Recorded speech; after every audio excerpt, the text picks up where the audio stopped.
हाल है आप सबके। मुझ समेत काफ़ी सारे लोगों को इस दाल के बारे में आइडिया नहीं होगा कि ये कौन सी दाल है, तो मैं आपको यहाँ बताना चाहती हूँ। ये खिसाड़ी की दाल है और हम आज खिसाड़ी की दाल के पकोड़े बनाने जा रहे हैं। जी हाँ, ये दाल कुछ इस तरह की नज़र आती है। तो जी, खिसाड़ी की दाल के पकोड़े बनाने के लिए मैंने 1 कप यहाँ पे खिसाड़ी की दाल ओवरनाइट भिगो दी थी। पूरी रात भीगने के बाद इसको हम बहुत ही कम पानी में ग्राइंड करेंगे। कुछ चीज़ें ली थी जिसको दाल के साथ मुझे पीसना था, जिसमें हरी मिर्चें, लहसुन मैंने आधी पोती ली थी और 1.5 चमचा ज़ीरा था। इसके साथ ही हम ग्राइंड कर लेंगे। बहुत कम पानी में इसको ग्राइंड करना है। खिसाड़ी की दाल मुझसे और मैं खिसाड़ी की दाल से मेरी शादी के बाद इंट्रोड्यूस हुए। जब मेरी शादी बिहारी फैमिली में हुई तो इसके बारे में मुझे तब पता चला और बहुत मज़े के बनते हैं, मुझे बहुत पसंद आए थे।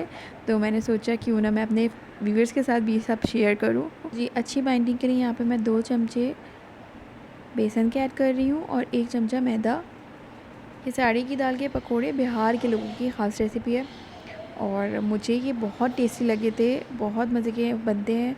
अब यहाँ पे 1 टीस्पून नमक ऐड कर लेंगे, 1/4 टीस्पून मीठा सोडा, भुना कुटा धनिया और ज़ीरा भी ऐड कर लेंगे 1 टीस्पून। और ख़ूबसूरत सा प्यारा सा कलर लाने के लिए हम इसमें 2 पिंच जर्दे का रंग ऐड करेंगे। कुटी हुई लाल मिर्च ऐड करेंगे 1 टीस्पून। बस हाथों से बहुत अच्छा सा इसको मिक्स करेंगे, अच्छा सा फेंटेंगे।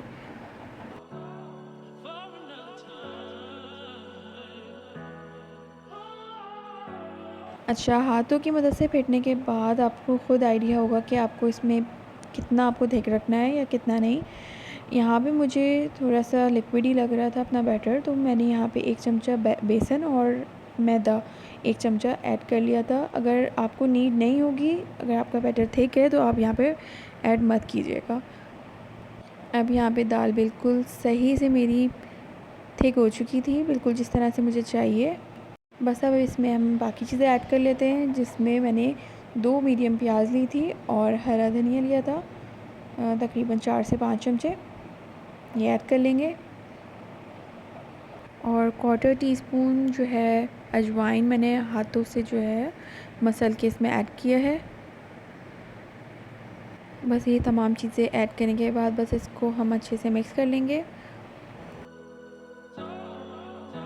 अच्छा, यहाँ पे मेरे पास हरी प्याज रखी हुई थी, मैंने 2 से 3 हरी प्याज लेके मैंने इसको इसमें ऐड कर लिया। अगर आपके पास नहीं है बेशक आप ऐड ना करें, इसके बग़ैर भी अच्छे बन जाएंगे, लेकिन इसके साथ भी बहुत मज़े के बनते हैं। तो ये मैंने इसमें से ऐड कर लिया था और बस हम इसको फ्राई करेंगे। अच्छा, ऑयल मैंने यहाँ पे लो टू मीडियम फ्लेम पे यहाँ पे गरम कर लिया था 10 मिनट पहले ही। और अच्छे से गर्म होने के बाद अब इसको एहतियात के साथ पकोड़े इसमें डालें और फ़ौरन ना पलटें। थोड़ा सा नीचे से क्रिस्पी और कलर आने दें।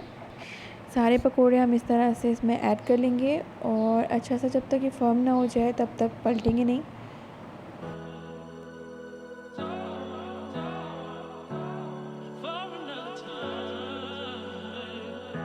दफ़ा ज़रूर ट्राई कीजिएगा, मेरी तरह आई एम श्योर आपको भी बहुत पसंद आएंगे। बेसन और चने की दाल के पकोड़ों से इसका टेस्ट काफ़ी डिफरेंट होता है।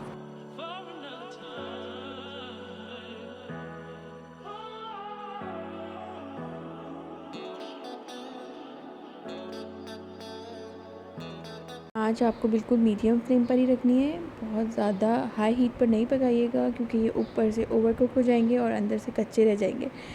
तो बस जब इसका इतना अच्छा सा कलर आ जाए तो बस इसको हम किसी भी सर्विंग प्लेट पे निकाल लेंगे। जी, पकोड़े बनकर रेडी हैं। और अगर आपको मेरी ये रेसिपी पसंद आए तो ज़रूर लाइक कर दें और शेयर भी कर दीजिएगा। मिलते हैं अगली रेसिपी में, तब तक अल्लाह हाफ़िज़।